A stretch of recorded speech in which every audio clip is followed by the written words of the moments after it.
ನಮಸ್ಕಾರ ವೀಕ್ಷಕರೇ. ಸಂಸತ್ ಭವನದಲ್ಲಿ ನೂತನ ಸಂಸದರ ಪ್ರಮಾಣ ವಚನ ಬೆನ್ನಲ್ಲೇ ಇಂದು ಹೊಸ ಅಪ್ಡೇಟ್ಗಳು ಬರ್ತಾ ಇವೆ. ಈ ಬಾರಿ ಎಲೆಕ್ಷನ್ ನಲ್ಲಿ ಬಹಳ ಸದ್ದು ಮಾಡಿದ್ದ ಸಂಸದ ಚಿರಾಗ್ ಪಾಸ್ವಾನ್ ಮೊದಲ ದಿನವೇ ಮಿಂಚು ಹರಿಸಿದ್ದಾರೆ. ದಲಿತರನ್ನ ವೋಟ್ ಬ್ಯಾಂಕ್ ಮಾಡಿಕೊಂಡು ಸತತವಾಗಿ ಅವರಿಗೆ ಅನ್ಯಾಯ ಮಾಡಿಕೊಂಡೇ ರಾಜಕೀಯ ಮಾಡ್ತಾ ಇರೋ ಆರೋಪ ಹೊತ್ತಿರೋ ಕಾಂಗ್ರೆಸ್ಗೆ ಸರಿಯಾದ ಟಕ್ಕರ್ ಕೊಟ್ಟಿದ್ದಾರೆ. ಸಾಕ್ಷಿ ಸಮೇತ ಇತಿಹಾಸದಲ್ಲಿ ನಡೆದ ಘಟನೆಗಳನ್ನ ಪಾಸ್ವಾನ್ ಹೇಳ್ತಾ ಇದ್ದ ಹಾಗೆ ಕೈ ನಾಯಕರು ತಂಡ ಹೊಡೆದಿದ್ದಾರೆ. ಇನ್ನೊಂದೆಡೆ ಸ್ಪೀಕರ್ ಆಯ್ಕೆ ಪ್ರಕ್ರಿಯೆಯು ನಡೆದಿದ್ದು ಓಂ ಬಿರ್ಲಾ ಮತ್ತೊಮ್ಮೆ ಸ್ಪೀಕರ್ ಆಗಿ ಆಯ್ಕೆಯಾಗಿದ್ದಾರೆ. ಈ ಹೊತ್ತಲ್ಲೂ ಕಿರಿಕ್ ತೆಗೆದ ಕಾಂಗ್ರೆಸ್ಗೆ ದೊಡ್ಡ ಮುಖಭಂಗ ಆಗಿದೆ. ಇದರ ಜೊತೆಗೆ ಸ್ಪೀಕರ್ ಆಯ್ಕೆಯಲ್ಲಿ ವಿಪಕ್ಷಗಳು ಹರಡಿಸಿದ್ದ ಎಲ್ಲಾ ಸುದ್ದಿಗಳಿಗೂ ತೆರೆ ಬಿದ್ದಂತಾಗಿದೆ. ಹಾಗಿದ್ರೆ ಚಿರಾಗ್ ಪಾಸ್ವಾನ್ ಅಬ್ಬರ ಹೇಗಿತ್ತು, ಕಾಂಗ್ರೆಸ್ಗೆ ಟಕ್ಕರ್ ಕೊಟ್ಟಿದ್ದು ಹೇಗೆ, ಸ್ಪೀಕರ್ ಆಯ್ಕೆ ಬೆನ್ನಲ್ಲೇ ಓಂ ಬಿರ್ಲಾ ಮಾಡಿದ್ದೇನು, ಇದೆಲ್ಲವನ್ನ ಒನ್ ಬೈ ಒನ್ ವಿವರಿಸ್ತಾ ಹೋಗ್ತೀವಿ. ಈ ವಿಡಿಯೋವನ್ನ ತಪ್ಪದೆ ಕೊನೆ ತನಕ ನೋಡಿ. ಅದಕ್ಕೂ ಮುನ್ನ ಮೀಡಿಯಾ ಮಾನ್ಸ್ಟರ್ ಚಾನೆಲ್ ಅನ್ನ ತಪ್ಪದೆ ಸಬ್ಸ್ಕ್ರೈಬ್ ಮಾಡಿ. ಎಸ್, ದಲಿತ ಐಕಾನ್ ಅಂತ ಕರೆಸಿಕೊಳ್ತಾ ಇರೋ ಬಿಹಾರದ ಯುವ ಸಂಸದ ಚಿರಾಗ್ ಪಾಸ್ವಾನ್ ಸಂಸತ್ನಲ್ಲಿ ಧಮಾಕ ಮಾಡಿದ್ದಾರೆ.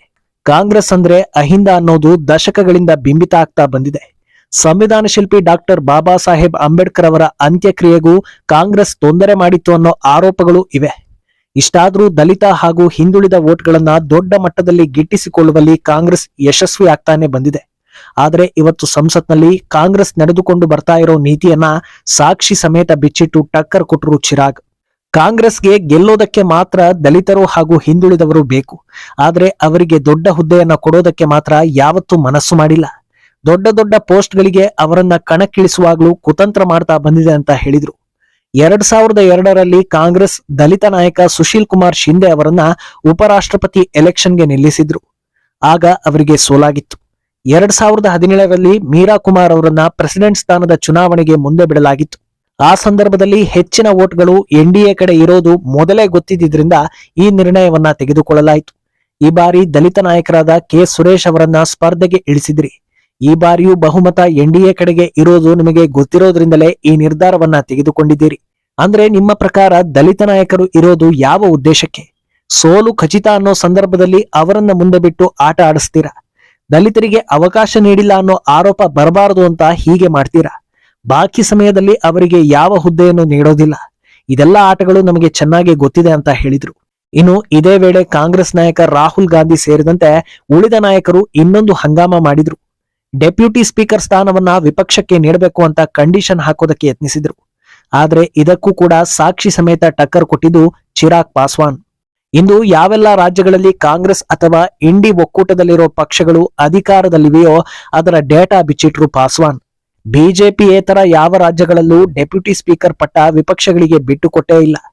ಕರ್ನಾಟಕ ಸೇರಿದಂತೆ ತಮಿಳುನಾಡು, ಬಂಗಾಳ, ಕೇರಳ, ತೆಲಂಗಾಣ, ಪಂಜಾಬ್, ದೆಹಲಿ ಸೇರಿ 9 ರಾಜ್ಯಗಳಲ್ಲಿ ಆಡಳಿತದಲ್ಲಿ ಯಾರಿದ್ದಾರೋ ಅವರದೇ ಪಕ್ಷದ ಡೆಪ್ಯೂಟಿ ಸ್ಪೀಕರ್ಗಳಿದ್ದಾರೆ. ಈಗ ಯಾವ ಆಧಾರ ಇಟ್ಕೊಂಡು ಲೋಕಸಭೆಯಲ್ಲಿ ಈ ರೀತಿಯ ಡಿಮ್ಯಾಂಡ್ ಮಾಡ್ತೀರಾ ಅಂತ ಪ್ರಶ್ನೆ ಮಾಡಿದ್ರು.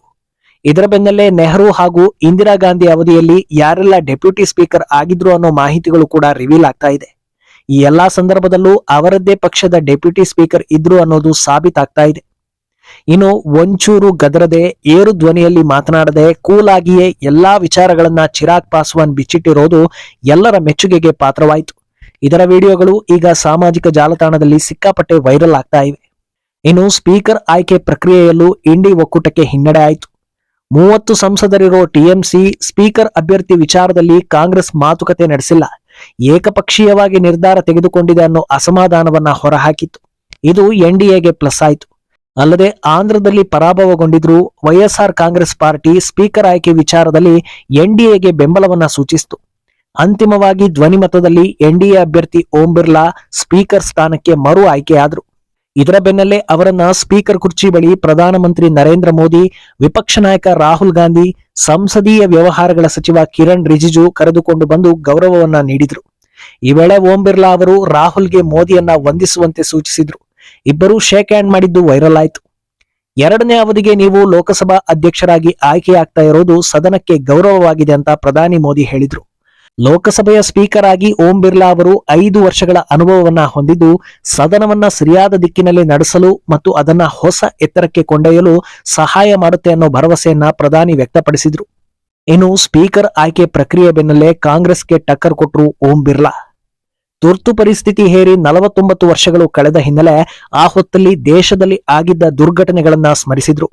ಕಾಂಗ್ರೆಸ್ ತನ್ನ ಸ್ವಾರ್ಥಕ್ಕಾಗಿ ಮಾಡಿದ ಕೆಲಸದಿಂದ ಜನರಿಗೆ ಹೇಗೆಲ್ಲಾ ತೊಂದರೆ ಆಯಿತು, ದೇಶದಲ್ಲಿ ಯಾವ ರೀತಿಯ ಪರಿಸ್ಥಿತಿ ಬಂದಿತ್ತು, ಎಷ್ಟೋ ಜನರ ಪ್ರಾಣ ಹೋಗುವಂತಾಯ್ತು, ಸಾಕಷ್ಟು ಜನರು ಜೈಲು ಪಾಲಾಗಿದ್ರು, ಇದೆಲ್ಲವನ್ನ ಸ್ಮರಿಸಿದ ಸ್ಪೀಕರ್ ಓಂ ಬಿರ್ಲಾ 2 ನಿಮಿಷಗಳ ಕಾಲ ಮೌನಾಚರಣೆ ಮಾಡುವಂತೆ ಸೂಚಿಸಿದರು. ಆದ್ರೆ ಇದೆಲ್ಲವನ್ನ ನೋಡಿ ರೊಚ್ಚಿಗೆದ್ದ ಕಾಂಗ್ರೆಸ್ ಸಂಸದರು ಕೂಗಾಡೋದಕ್ಕೆ ಶುರು ಮಾಡಿದ್ರು. ಕೊನೆಗೆ ಕಲಾಪವನ್ನ ಮುಂದೂಡುವ ಪರಿಸ್ಥಿತಿ ಉಂಟಾಯಿತು. ಇನ್ನು ಸ್ಪೀಕರ್ ಈ ನಡೆಯನ್ನ ನೋಡಿ ರಾಜಕೀಯ ವಲಯದಲ್ಲಿ ನಾನಾ ರೀತಿಯ ಚರ್ಚೆಗಳಾಗ್ತಾ ಇದೆ. ಯಾಕಂದ್ರೆ ಹೊಸ ಸರ್ಕಾರ ಬಂದು ಮೊದಲ ಬಾರಿಗೆ ಸಂಸತ್ಗೆ ಕಾಲಿಡ್ತಾ ಇದ್ದ ಹಾಗೆ ಪ್ಯಾಲೆಸ್ತೀನ್ಗೆ ಜೈಕಾರ ಕೇಳಿ ಬಂದಿದೆ. ವಿಪಕ್ಷಗಳೆಲ್ಲ ಒಗ್ಗೂಡಿ ಇದಕ್ಕೆ ಬೆಂಬಲವನ್ನ ಕೊಟ್ಟು ದೇಶದ ವಿರುದ್ಧ ತಮ್ಮ ಒಗ್ಗಟ್ಟು ಯಾವ ರೀತಿ ಇರುತ್ತೆ ಅನ್ನೋದನ್ನ ತೋರಿಸಿದ್ದಾರೆ. ಈಗ ಅದೇ ಭಾರತ ದೇಶ ಕಂಡ ದುರಂತ, ಅದರಲ್ಲೂ ಕಾಂಗ್ರೆಸ್ನ ಸ್ವಾರ್ಥದಿಂದ ನಡೆದ ದುರಂತವನ್ನ ಹೇಳೋ ಮೂಲಕ NDA ಸರಿಯಾದ ಟಕ್ಕರ್ ಕೊಟ್ಟಿದೆ. ಇದೇ ಸ್ಪಿರಿಟ್ ಇನ್ಮುಂದೆಯೂ ಇರಲಿದೆ ಅನ್ನೋ ಸಂದೇಶ ಕೊಟ್ಟಂತಾಗಿದೆ. ದೇಶದ ವಿರುದ್ಧ ನೀವು ಎಷ್ಟು ಗಟ್ಟಿಯಾಗಿ ನಿಲ್ತೀರೋ ದೇಶದ ಪರವಾಗಿ ನಾವು ಅಷ್ಟೇ ಗಟ್ಟಿಯಾಗಿ ನಿಲ್ತೀವಿ ಅನ್ನೋ ಮೆಸೇಜ್ ಪಾಸ್ ಮಾಡಿದಂತೆ ಆಗ್ತಾ ಇದೆ ಅನ್ನೋದನ್ನ ಜನರು ಮಾತನಾಡ್ಕೊಳ್ತಾ ಇದ್ದಾರೆ. ಏನು ಇದೆಲ್ಲದರ ಮಧ್ಯೆ ಇಷ್ಟು ದಿನಗಳ ಕಾಲ ಕಾಂಗ್ರೆಸ್ ಹಾಗೂ ಇತರೆ ಪಕ್ಷಗಳು ಹೇಳಿಕೊಂಡು ಬರ್ತಾ ಇದ್ದ ಸುಳ್ಳು ಆರೋಪಕ್ಕೂ ತೆರೆ ಬಿದ್ದಂತಾಗಿದೆ.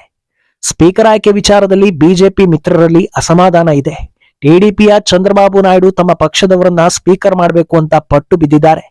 ಒಂದು ವೇಳೆ ಟಿಡಿಪಿ ರೆಬೆಲ್ ಆಗಿ ತಮ್ಮ ಸ್ಪರ್ಧೆಯನ್ನ ಕಣಕ್ಕಿಳಿಸಿದ್ರೆ ಇಂಡಿ ಒಕ್ಕೂಟದ ನಾವೆಲ್ಲರೂ ಒಮ್ಮತದಿಂದ ಅವರಿಗೆ ಬೆಂಬಲ ಕೊಡ್ತೀವಿ ಅಂತ ಸಂಜಯ್ ರಾವತ್ ಹೇಳಿದ್ರು. ಈ ವಿಚಾರದಲ್ಲಿ NDA ನಾಯಕರು ಸೈಲೆಂಟ್ ಆಗಿದ್ರಿಂದ ಇವರ ಮಧ್ಯೆ ಏನೋ ಇರಬಹುದು ಅಂತೆಲ್ಲ ಊಹಾಪೋಹಗಳು ಹರಿದಾಡಿದ್ವು.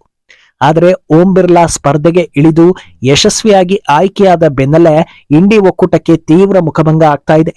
NDA ಮಿತ್ರರ ಮಧ್ಯೆ ಮನಸ್ತಾಪ ಇರೋದು ಹಾಗಿರ್ಲಿ, ತಮ್ಮದೇ ಒಕ್ಕೂಟದಲ್ಲಿ ದೀದಿ ಇನ್ನೊಂದು ದಿಕ್ಕಿನತ್ತ ಸಾಕ್ತಾ ಇದ್ದಾರೆ.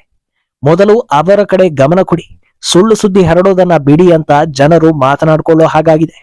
ಒಂದು ಕಡೆ 99 ಸೀಟ್, ಇನ್ನೊಂದು ಕಡೆ ವಿಪಕ್ಷ ನಾಯಕನ ಪಟ್ಟ. ಇದೆಲ್ಲದರಿಂದ ಖುಷಿಯಾಗಿದ್ದ ರಾಹುಲ್ ಗಾಂಧಿಗೆ ಈಗ ಹೊಸ ಸಂಕಷ್ಟ ಶುರುವಾಗಿದೆ. ಸುಲ್ತಾನ್ಪುರದ MP MLA ಕೋರ್ಟ್ ರಾಹುಲ್ ಗಾಂಧಿಗೆ ಸಮನ್ಸ್ ನೀಡಿದ್ದು ಜುಲೈ 2ರಂದು ಹಾಜರಾಗುವಂತೆ ಸೂಚಿಸಿದೆ. 2018ರಲ್ಲಿ ಅಮಿತ್ ಶಾ ಅವರ ವಿರುದ್ಧ ರಾಹುಲ್ ಅವಹೇಳನಕಾರಿ ಮಾತುಗಳನ್ನ ಆಡಿದ್ರು. ಮಾನಹಾನಿಯಾಗುವಂತಹ ಆರೋಪಗಳು ಹಾಗೂ ಪದಗಳನ್ನ ಬಳಸಿದ್ದ ಹಿನ್ನೆಲೆ ಸುಲ್ತಾನ್ಪುರ ಬಿಜೆಪಿ MLA ವಿಜಯ್ ಮಿಶ್ರಾ ಈ ಸಂಬಂಧ ದೂರನ್ನ ಸಲ್ಲಿಸಿದ್ರು. ರಾಹುಲ್ ಮಾತುಗಳಿಂದ ನಮಗೆ ನೋವಾಗಿದೆ ಅನ್ನೋದನ್ನ ಉಲ್ಲೇಖ ಮಾಡಿದ್ರು. ಈ ದೂರನ್ನ ಕೋರ್ಟ್ ಪುರಸ್ಕರಿಸಿದ್ದು ರಾಹುಲ್ ಗಾಂಧಿಗೆ ಸಮನ್ಸ್ ನೀಡಿದೆ. ಹೊಸ ಸರ್ಕಾರದ ಆರಂಭದಲ್ಲೇ ಹಳೆ ಕೇಸ್ಗಳೆಲ್ಲ ಮತ್ತೆ ಮುನ್ನೆಲೆಗೆ ಬರ್ತಾ ಇದ್ದು ಗಾಂಧಿ ಕುಟುಂಬದ ಕುಡಿಗೆ ಮುಂದೆ ದೊಡ್ಡ ಸವಾಲುಗಳು ಕಾದಿವೆ ಅನ್ನೋ ಸಿಗ್ನಲ್ ಕೊಟ್ಟಂತೆ ಭಾಸವಾಗ್ತಾ ಇದೆ. ಒಟ್ನಲ್ಲಿ ಸದನದಲ್ಲಿ ಈ ಬಾರಿ ದೊಡ್ಡ ಮಟ್ಟದಲ್ಲಿ ಜಟಾಪಟಿ ಇರಲಿದೆ ಅನ್ನೋದಕ್ಕೆ ಮೊದಲ ದಿನವೇ ಸೂಚನೆ ಸಿಕ್ಕಿದೆ. ಮುಂದೆ ಏನೇನೆಲ್ಲ ಆಗಲಿದೆ ಅನ್ನೋದನ್ನ ಕಾದು ನೋಡ್ಬೇಕು. ಈ ಬಗ್ಗೆ ನಿಮ್ಮ ಅಭಿಪ್ರಾಯವನ್ನ ತಪ್ಪದೆ ಕಾಮೆಂಟ್ ಮೂಲಕ ತಿಳಿಸಿ.